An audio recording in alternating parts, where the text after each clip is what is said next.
my part, I've visited with most of you coming off the field, but I want to introduce to you Tad Carper, our new Senior Vice President of Communications. And so he's going to take your normal conference that you have and questions you have with Coach, and he's going to lead the way like he's going to be doing from now on. Tad, with no further ado. Thank you. Good to be here with everybody. And I'm going to have some stuff for you here in a little bit, but out of respect for Coach's time here, he's got some stuff to get to. We're going to roll right into his segment right now. I will ask you to do one thing special. I've been watching all of this stuff. Where's Clarence? Where's Clarence at? Yeah. Been watching you a lot, Clarence. I do ask that you identify yourself in the outlet you're working for when you ask your question. That'll help me out a lot. I appreciate it, and I think it helps everybody that's watching and tuning in on the live stream too. So without anything more about me, let's get back to football and Coach. Coach.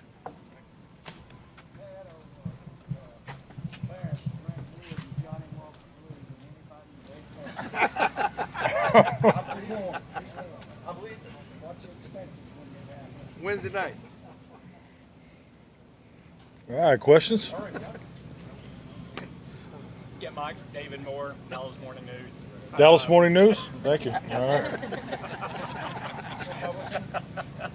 Ken, with the loss of James Washington, what is your approach? Would you like to see some of these younger guys to see what you have before bringing in help from the outside? Or would you like to get a veteran in here? I mean, I think just like anything, you have a 90-man roster. Our wide receiver group, even going into this camp by design, we wanted to make sure we're giving all these young guys an opportunity.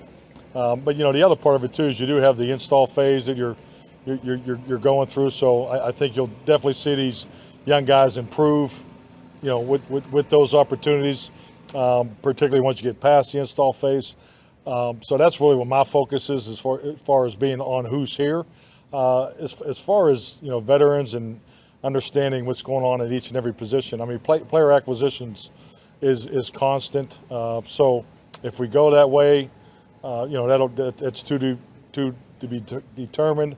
But it's not a focus of mine. USA Today. We've talked to you about what some of the young receivers are showing already, but we've had a couple more padded practices since. What are some of the guys showing you in team drills? Well, I think the biggest thing is, and it's on so many fronts. It's beautiful to be here, but it really gives you the opportunity to practice the way we just got done practicing. So, we had identified in the meetings today that hey, we really needed to pick up the competitive environment. I thought yesterday we got off to a solid start, but I think we were trying to do things right. Getting through the drills and where drill work is one thing, the competitive team periods is another, and the intensity of the team drills is where it needs to be. We need to keep it that way, but now the discipline part comes. The technique will always be the last to show up. That's what training camp does, specifically the fact that we're only in our second padded practice. But I really like the step that we took today. So we got the competitive spirit where it needs to be, but we got to get the discipline on how to do it the right way, particularly in some of the the collisions and things that you have, and you go through that every year. I don't think there's ever been a year as a head coach where day one you just don't feel real great about the work. Watch the tape; it's better than you think it is. I'm anxious to watch the tape of this practice because I thought our guys really flew around today. So I love that about the practice. Mike, Clarence Hill, Fort Worth Star-Telegram. You can't even say it with a straight face. It's hilarious. CeeDee Lamb is the only healthy receiver right now that has a career touchdown pass in the NFL. Is this an opportunity to let these guys grow, or is there concern about, the experience, the depth, guys who've made plays in this league? Well, we talk about growth, we talk about draft and develop. Here it is. This is what it's all about. Each and every team that I've ever been the head coach of, there's always some level of projection and growth that has to occur. So the only way to get there is through these training camp practices. So, you don't wait to the preseason game to start that process. You don't wait to giving them opportunities early in the season. So, this is what it looks like. It's unfortunate that James, was injured, but it's really opportunities for these young players to step up. Mike Todd from ESPN. I'm just wondering your thoughts on Dennis Houston and what he's shown you from going back to when he got here in April or before that after the draft. And Dennis has really jumped out. That you could see it in the OTAs. I mean, he made a lot of plays. I think everybody, both sides of the ball, was impressed. And I think, history would tell you, okay, now let's see what he does in pads. So, and I think he's put together 2 solid days. So, guy's a heck of a young football player. Noah Brown's been here about 6 years. What have you seen in him? He's only been around almost 2 years now. What have you seen in Noah? I think Noah clearly is having the best camp that I've seen in our time. I mean, he's lighter, and I think he's made a very conscious effort to go into this. I mean, he's lost the weight early in the off season, so he's been playing this way now for a couple months. So I really like what Noah's doing. He's very flexible, can play all 4 positions on on offense and receiver group, but also he's one of our primary special team players. You talked earlier this week about working the kickers back in to practice and situational work. How do you feel they've responded over these last 2 days, especially today? I think they've responded, kind of on a normal curve. I think the first day was, you could feel that, they didn't hit the ball as clean as I think they would like. I think they're definitely hitting the ball better. We'll continue to work them. We're going to keep that period going there at the beginning of practice during the team fundamentals. So, you can see just the last 2 days we've really, upped their snaps. We also made them part of the mojo moment. So, because, we're trying to get them as close to live reps as possible. Ferguson at practice. What's wrong with those Sprinkle and Ferguson weren't out there? And you have to watch your numbers at tight end if it's something that keeps him out of. Yeah, definitely. I mean, those are things that kind of happened right.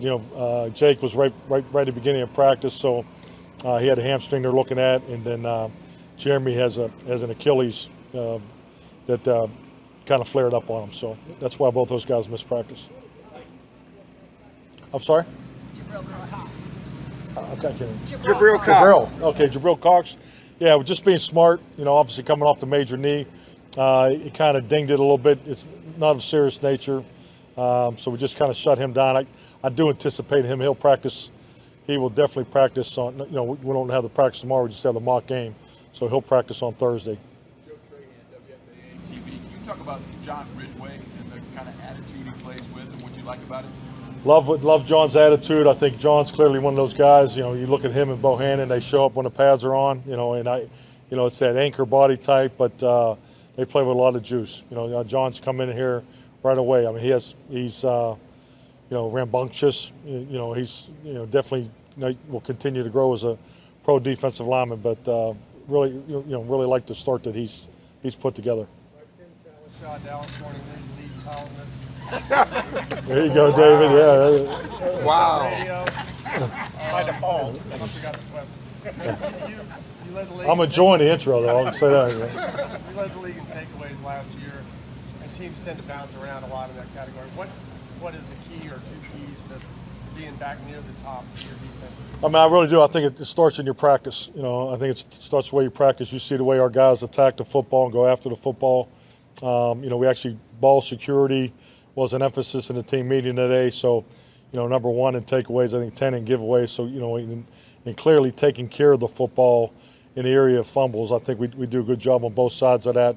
Interceptions, we were number 1. I think we're a little high, with the middle of the pack. So those are the things really for the off season. But it's just, I believe you get what you emphasize in this league. It's more now than ever. You only have your time slotted 11 hours a day. How much of that are you spending on ball security? We're all working the drills. We're all coaching it. But who's doing it better? And I think our players do a hell of a job in the extra ball drills and the emphasis on the football. Particularly, you can see it at the end of plays. That's by design, because it goes both ways. The stripping and all that, it really helps it's annoying for our perimeter players, but it definitely helps. The hot start Diggs got off to, and the story that became kind of got everybody involved, everybody caught up in it. I think that's anytime one of your guys is having success and an area of emphasis, yeah, I think it definitely adds some extra motivation. I mean, the best motivation is internal. I've always felt that, and I think that's definitely a good example of that. WFAA. And Deshaun Wright seems to keep getting his hands on the football. Obviously, the interception the other day. What have you seen that you like from him in terms of his activity around the ball? I tell you what, Deshaun had the back there in the OTAs, but I tell you, since training camp, his weight's up. Taking that big second-year jump, I think he's off to tremendous. The interception he had yesterday was a really nice play. He's all over the football. And also, if you remember last year, Shawnee was an outstanding special teams player for us too. So he's definitely doing a lot of good things. Just what you've seen from him. Tank Lawrence, just having the benefit of actually having a camp, he seems to be pretty energized. Yeah, definitely. I think anytime you miss it, the year before, and the appreciation, miss time the year before, the appreciation to get back into it definitely helps. So off to a good start. What level do you feel the win contributed? How many guys you got, Del Swanee? Too many. Too many. Too many. Oh. Takes 4 guys to do one guy's Yeah. job. Takes 4 guys to compete. All right. To what level do you feel the wind contributed to the inefficiency we saw in terms of kicking today? Yeah, the wind was definitely a factor today. No question about it. Now we we did the earlier kicking, you could see it, but same deal. We wanted to put pressure on those guys. Those mojo moment kicks were all high pressure kicks. All 6 of them. So it's just good quality of work. Them this regularly, is there a balance at all about wanting to give them opportunities while also trying to avoid overworking them and any issues that could arise from that? Well, I mean, it's all regulated. I mean, that's really what I do in the evenings. We go back and look at everything. There's constant communication. John and John Bones and Stu have a great relationship with those guys. Trust me, we're counting all their kicks too. But this is needed. We need this competition. We need to give these guys these opportunities because right now we don't know much about either one of them. Laram's been with us, and it's nice to see him get a full opportunity this time, and I definitely want to make sure he gets that. So, but I think we all understand that we're going to stay this way. So I mean, this is something you'll see all the way through this week and next week. David Hellman, Fox Sports. Just curious, when you have as many inexperienced receivers as you have, is there a philosophy for who gets to work with Dak at this stage in camp? Yeah, definitely. There's a little bit of a earning that goes on for timing because at the end of the day, so much of camp, as far as the number of reps you have, is getting the right time clock. So, hey, Dak's on a pitch count too. So I mean, he's only going to throw the ball so many times. So I mean, it just, we're in touch with that, and I definitely would pay attention to it. One more, right here. Tristan? Well, I thought he was extremely active today. I think the line movement, we had a lot of it today defensively, and I think that really plays well for him too. So it clearly looks like he's back from the injury. So I thought during the off-season program he had some ups and downs because of the knee, but so far so good. Looks good. Back on the receiver thing real quick, the timing of the injury and the fact that those guys might not miss a ton of games, how much does that factor into the decision making right now? It's really too early. I mean, I understand all the conversations and all the different ways at the 53 to address that, but we got a lot of work to do between now and then, and we got a lot of young guys that will, in my opinion, will take advantage of this opportunity. All right. Thank you.